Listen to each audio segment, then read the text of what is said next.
उत्तराखंड के पहाड़ों की आवाज, आपकी आवाज। जय उत्तराखंड। वैष्णव मोटेन में आपका हार्दिक स्वागत है। देख रहे हैं पहाड़ों की खबर, सीधी सीधी खबर, आपका अपना चैनल वैष्णव मोटेन। खबर दिल्ली से।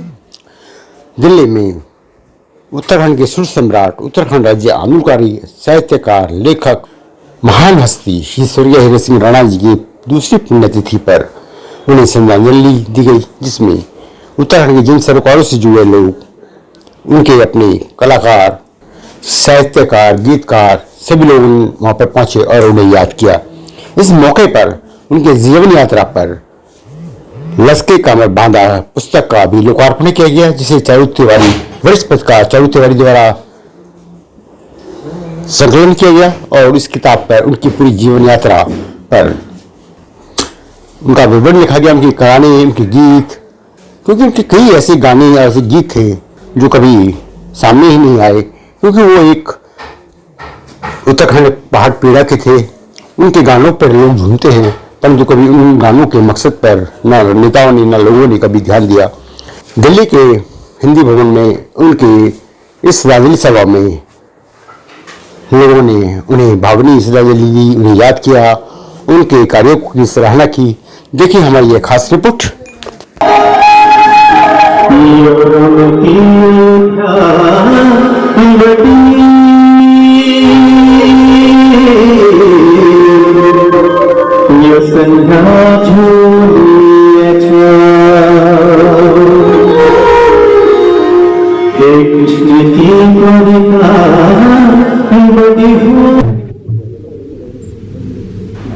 एक कलाकार के बारे में जब हम सोचते हैं, खासकर हीरा सिंह राणा जी के बारे में हम सोचते हैं, तो उनको लगता है कि जाल ने पहाड़े धनखनी में आनी आवाज सुनने, जाल ने जो है वो दातुली पसंद जो वो घुंघरू लगे रहा ना, वो क्षण क्षण आवाज सुनने, जाल ने अगर गधरों में जो है वो सरसराट सुनने, जो गधर बहुन, जाल ने जो है जो घसर जानी उन्हें बात सुनने, जंगल में जो है जब घरे आने उनको निशास लग गया ना, कहीं पर्दे जान गो तो वापस जान गया।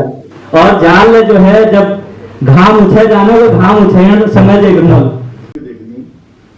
हमारे बीच हमारे प्रकाश प्रेसिडेंट हमारे मनोज हीरा सिंह राणा के जो है संघर्ष में लगातार सक्रिय रहने वाले पीसी तिवारी जी हैं। और पीसी तिवारी जी का हीरा सिंह राणा जी के साथ बहुत ही निकट संबंध था।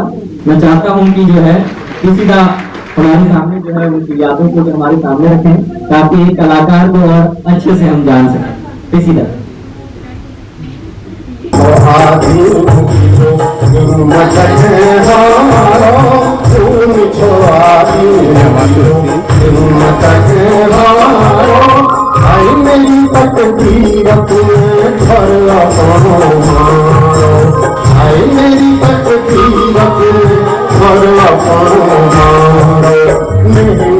आशीर्वाद से और प्रेरणा मैं सब नमन करूं कि आप लोगों एक जनकवि, एक हमर किरदार, एक हमर हम आदमी को देखो जगत सभी आदमी को याद करना चाहिए।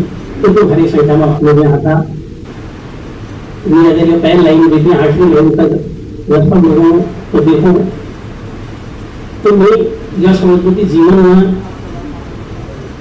जो मिल पा वो सब लोगों पा जब मिल सब लोग जो तो हॉल में है, हर आदमी को नामन में जानो, मैं कामन में जानो, और बहुत लंबे समय के लिए हम सब लोग दगा दें। तो मेरे जी संभव है, मैं आपके वहाँ तो नाम नहीं समझ कह गए, लेकिन सब दिल में से मैं सब दिल तुमको प्रणाम करूँ, नमस्कार करूँ, पहला करूँ। और मैं एक दलियान को जो हीरा सिंह राणा जी को जो श्रद्धांजलि दी रखी, हीरा सिंह राणा जी को जो नमन करा, उनको जो याद करा, एक इसमें इन जितना हॉल में रहे तमाम लोगों ढूंगा के ठोक न माने रहा, ढूंगा के ठोक न माने रहा, पिनाई चुग बजाने गया, मन कर मन तब पिनाई गीत नशने, पिनाई गीत नशने, पिनाई गीत नशने। मेरी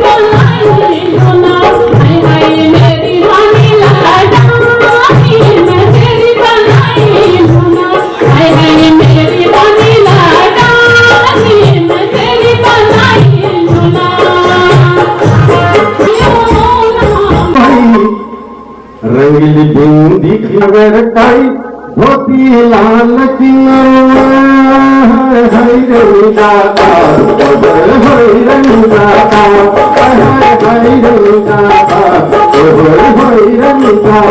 दुखी तो हरिया सारी सारी मजा बारी यो हरिया सारी सारी मजा बारी छल छलनी गाल गगन छल छलनी गाल गगन तर तर स्वाधारी तेरी जय जयकारी स्वागत है।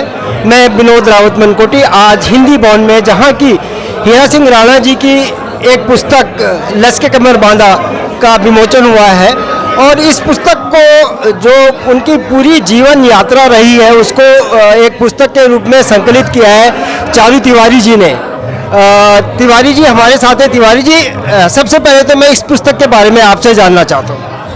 मनकोटी जी, सबसे पहले मैं धन्यवाद करना चाहूँगा वॉइस ऑफ माउंटेन का कि उन्होंने हिमालय के दर्दों के कवि और हमारे सब चेतना के गिदार कवि हीरा सिंह राणा की इस पुण्यतिथि पर उनकी बात को पहुँचाने के लिए आप लोग यहाँ पर आए हैं। पहले हीरा सिंह राणा को जानने का मतलब है हिमालय की पीड़ाओं को जानना, हिमालय के सरोकारों को जानना, हिमालय की संवेदनाओं को जानना और विशेषकर हिमालय की महिलाओं के कष्टों को जानना। तो हीरा सिंह राणा का जीवन पूरा संघर्षमय रहा और उन्होंने हमेशा अपने जीवन में आम लोगों के साथ खड़े होकर कविताएं और गीत की। तो वह कभी किसी बहुत बड़े लेखक बनने के या कलाकार बनने के फेर में नहीं पड़े। तो उसका कारण ये रहा कि उनके बहुत सारे गीत कविताएं प्रकाशित नहीं हो पाई, रिकॉर्ड भी नहीं हो पाए। तो इसलिए मैं बहुत लंबे समय से इस बात को समझ रहा था कि उनके गीत, उनकी कविताएं, उनके नाटक लोगों के बीच में आने चाहिए। तो इसी उद्देश्य से मैं बहुत उनकी जब मृत्यु हुई थी 2020 में, तो उसके बाद में लगातार इस प्रयास में लगा रहा कि वो एक संकलन के रूप में आए। तो सभी लोगों के सहयोग से और हीरा सिंह राणा की से मेरी निकटता के कारण यह काम हो पाया है। और आज उनकी दूसरी पुण्यतिथि पर मैंने लश्का कमर बांधा, जो उनका एक प्रतिनिधि गीत है, चेतना का गीत है, उस टाइटल से इस पुस्तक को किया है। ये एक किस्म से हीरा सिंह राणा का समग्र है। मैंने कोशिश की है कि इस पुस्तक में उनकी सारी रचनाएं, सारे गीत, सारी कविताएं और जो कुछ उन्होंने लिखा हुआ आए। संभव है कि क्योंकि वो बहुत अव्यवस्थित जीवन था, संभव है कि कुछ छूट भी गई हों, लेकिन अगर वो कोई छूटी होंगी तो उसको भविष्य में दूसरे संस्करण में उसको किया जाएगा। अभी ये हीरा सिंह राणा के 3 जो कविता संग्रह थे, प्योरी और बुरांस, और दूसरा मनख्यों पड़ाव में, और तीसरा मने नदानी, वो इसमें है। और उसके अलावा उनकी अप्रकाशित रचनाएं हैं और कुछ ऐसे गीत हैं जो हीरा सिंह राणा के नहीं हैं लेकिन उनने गाए हैं, वो भी इसमें शामिल हैं। और उसके अलावा उनके 4 नाटक हैं, वो भी हमने इसमें शामिल किए हैं। और हीरा सिंह राणा ने कुछ गीत विज्ञान और किस्से पर आधारित लिखे थे, उसका भी एक पूरा हिस्सा है। तो इस प्रकार से एक 558 पेज की ये पुस्तक है और जिसमें हीरा सिंह राणा के गीतों को हम समझ सकते हैं। चारू जी, एक प्रश्न मैंने भी एक बार पहले भी आपसे पूछा था, आज भी मैं दोबारा वही प्रश्न आपसे पूछता हूँ कि आप राणा जी को गायककार पहले मानते हैं या गीतकार, या कभी पहले मानते हैं? नहीं, हीरा सिंह राणा सबसे पहले गिदार है।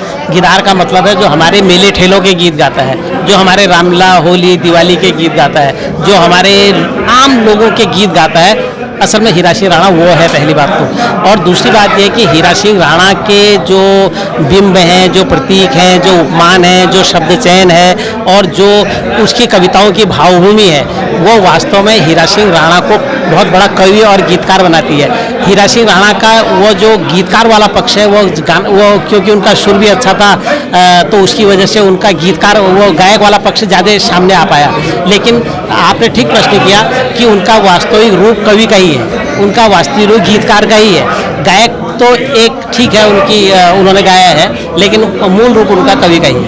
जी, एक चीज़ हम उत्तराखंड की संस्कृति के परिप्रेक्ष्य में देखते हैं कि जो हमारे लोक गायक हैं उनको हमारा समाज उतनी जो है, उनको जितने आगे होना चाहिए या जो आर्थिक रूप से उनको जितना संपन्न होना चाहिए, वो मैंने देखा है कि वो पक्ष थोड़ा सा कमज़ोर रह जाता है। और हमारे जो लोक कलाकार हैं वो आखिरी दम तक जो है ना अपनी आर्थिक स्थिति से जूझते रहते हैं। तो आप इस संबंध में क्या कहना चाहेंगे? नहीं, मैंने हमेशा एक बात को कहा है कि मैंने कहा संस्कृतियाँ एक दूसरे संवाद करती हैं, समाज भी एक दूसरे संवाद करते हैं। तो हम लोगों की जो सबसे बड़ी मुश्किल है, जो सबसे बड़ी प्रॉब्लम है, वह यह है कि हम अपने गीतकारों को, अपने रचनाकारों को एक फ्रेम में बांध देते हैं। वो फ्रेम कैसा है? वो फ्रेम ऐसा है कि एक ऐसे फ्रेम में हम उसको बांटते हैं कि या तो कुमाऊं का हो जाता है या गढ़वाल का हो जाता है, या वो एक ऐसा कवि हो जाता है जिसमें हम एक क्षेत्र विशेष की चीज़ों का परिवेश की देखते हैं। लेकिन मेरा मानना ये है कि जैसे हीरा सिंह राणा या जो लोक कलाकार, लोक गायक या लोक को लिखने वाले लोग हैं, उनके आलोक में हमने दुनिया के और समाजों से भी हमने संवाद करना चाहिए, तो उससे उनका फैलाव होगा। तो हमारे यहाँ वो फैलाव नहीं हुआ है, मुझे ये ज़्यादा दिक्कत लगती है। ऐसे उसको समझ सकते हैं कि हीरा सिंह राणा की कविताएं के हिंदी में अनुवाद होना बहुत ज़रूरी है, क्योंकि उनकी कविताएं बहुत महत्वपूर्ण है, जो हिंदी वालों को भी जाननी चाहिए। जैसे आप इसको ऐसे समझिए कि हम पास को जानते हैं, पास तो पंजाबी लिखने वाले हैं, रचनाकार हैं, लेकिन पास की कविताओं को हम हिंदी अनुवाद के रूप में हमने जाना समझा।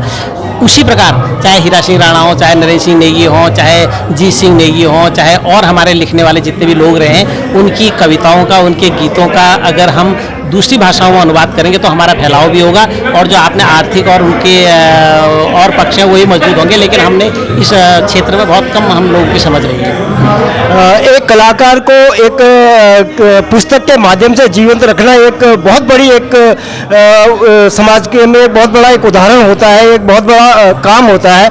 आपने हीरा सिंह राणा जी को इस लस्का कमर बांधा के माध्यम से पुनः जो लोगों के बीच में एक जीवंत रूप में उन्हें प्रस्तुत किया है, इसके लिए आप बधाई के पात्र हैं। सारा उत्तराखंड समाज आपका कृतज्ञ रहेगा इस कृत्य के लिए, और आपका बहुत बहुत आभार इस पुस्तक के संकलन के लिए।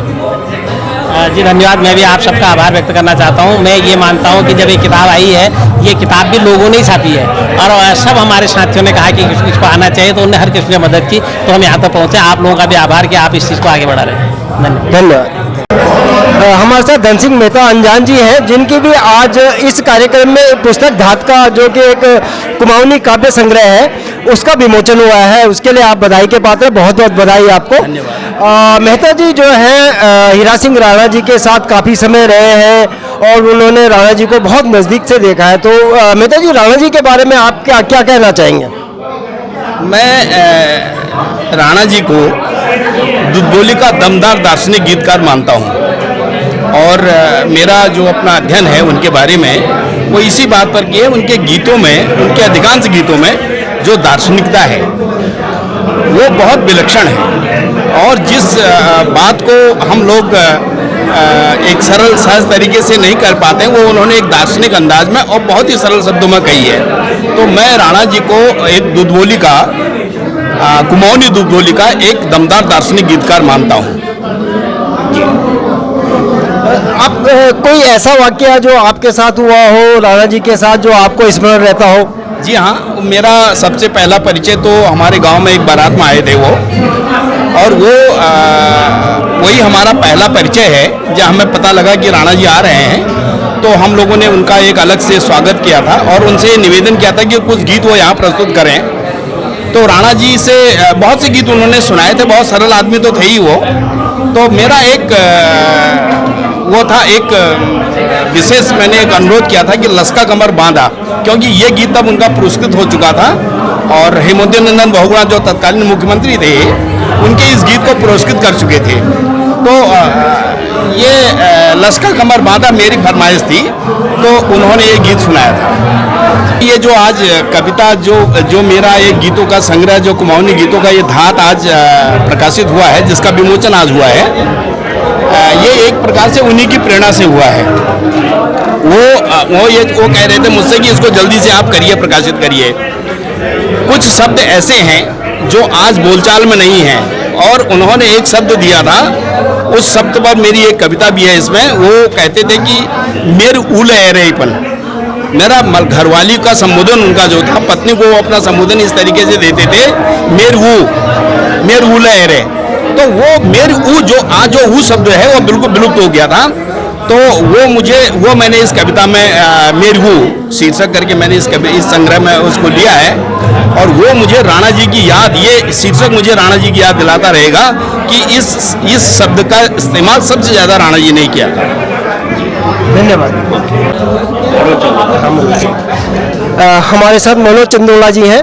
मनोज चंदोला जी का राणा जी के साथ बहुत गहरा संबंध रहा है और ये जो किताब आज छपी है लश्कर कमर बांधा, इसमें भी चंदोला जी का बहुत बड़ा हाथ रहा है इस किताब को प्रकाशित करने में। चंदोला जी, राणा जी के बारे में आप क्या कहना चाहेंगे?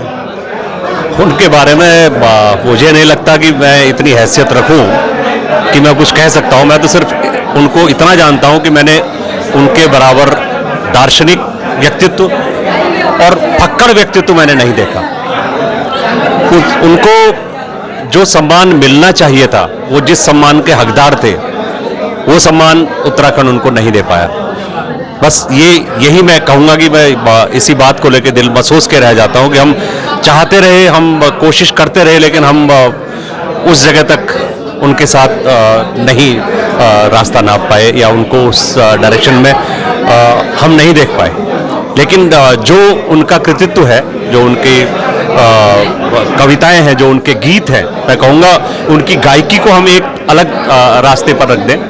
गायकी तो उनकी अनूठी है, लेकिन जो गीत है, वो गीत मैं नहीं समझता कि उत्तराखंड में चाहे कुमाऊं, गढ़वाल, जौनसार, कहीं भी कोई ऐसा लेखक, ऐसा गीतकार पैदा हुआ हो जिसने एक ऐसे मर्म के गीत लिखे हैं जो एक तरफ रहस्यवाद पैदा करते हैं, एक तरफ छायावाद पैदा करते हैं और एक तरफ आम जनता के लिए बिल्कुल ऐसे लगते हैं कि वो तो हमारे लिए गा रहे हैं। मतलब वो जो चीज़ थी, वो हमारे हिंदी के कवियों में अगर सुमित्रानंदन पंत में अगर कहीं कुछ आती थी, तो ये कुमाऊनी शब्दावली में जो अनूठे प्रयोग उन्होंने किए हैं, जो अनूठे उपमान उन्होंने दिए हैं, वो सचमुच दर्शनीय है। मतलब उनकी लेखकी मैं समझता हूँ कि अतुलनीय है।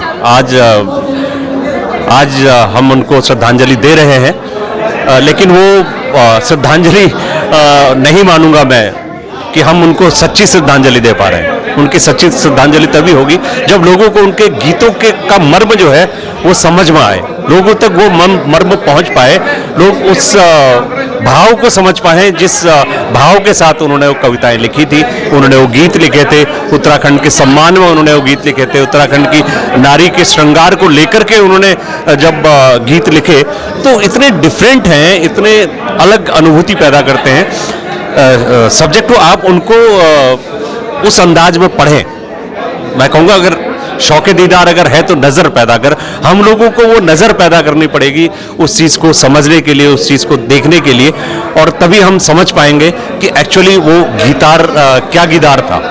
मतलब किस तरह के गीतकार वो थे, क्या वो लिखते थे, क्या गजब का वो लिखते थे। मैं उनकी तुलना दुनिया के किसी भी कवि से ऊपर मानता हूँ। और आज की दुनिया में तो मैं नहीं समझता कि उत्तराखंड में अब उस मुकाबले का कोई गीत। हमारे साथ क्रिएटिव उत्तराखंड के दयाल पांडे जी हैं और इस पुस्तक को जो प्रकाशित हुई है लश्कर कमर बांधा हीरा सिंह राणा जी की, उसमें क्रिएटिव उत्तराखंड का बहुत बड़ा योगदान रहा है। पांडे जी, आप किस तरीके से देखते हैं और आप आगे भी इस तरह के जो हमारे और कलाकार हैं उनके लिए भी कैसे काम करेंगे? पहले तो हीरा सिंह राणा जी के बारे में बताएं। हाँ, जहाँ तक हीरा सिंह राणा जी का सवाल है, हीरा सिंह राणा जी अपने आप में लोक कलाकार रहे हैं। उनका जो साहित्य है, उनकी कविताएं, उनके गीत सारे लोक से ही आए हैं और लोक के लिए ही उन्होंने गाया है। तो जब तक हीरा सिंह राणा जी जीवित थे तो उन्होंने मंचों पर और मेलों ठेलों में ये गीत अपने गीत गाए हैं, अपनी कविताएं, अपना साहित्य दिया। तो उनके नहीं रहने के बाद एक हमारी भी रिस्पॉन्सिबिलिटी आती थी उनको कम से कम किताबों के रूप में जिंदा रखें, डॉक्यूमेंट्री के रूप में जिंदा रखें। तो ये हमारा एक छोटा सा प्रयास था कि उनके रचनाओं का एक राणा जी समर करके एक उनके पूरे साहित्य को एक साथ रखने का। तो उसमें हमारे साथी चारू तिवारी जी ने बहुत 2 साल की मेहनत की है और पूरा उनका जो उनके जो साहित्य था इकट्ठा किया है और उसको एक जगह लाके और हीरा सिंह समग्र के रूप में पुस्तक सबके सामने है। बहुत बहुत बधाई पांडे जी, बहुत बहुत धन्यवाद। जय उत्तराखंड, पहाड़ से जुड़ी खबरों को वॉइस ऑफ माउंटेन्स आपके लिए लगातार ला रहा है। यदि आपने हमारा चैनल अभी तक सब्सक्राइब नहीं किया तो प्लीज सब्सक्राइब कीजिए, घंटी बजाइए, शेयर कीजिए, कमेंट्स कीजिए और लाइक जरूर कीजिए। देखते रहिए वॉइस ऑफ माउंटेन्स। वाला दीनू पे से संभालियावा, ए जावा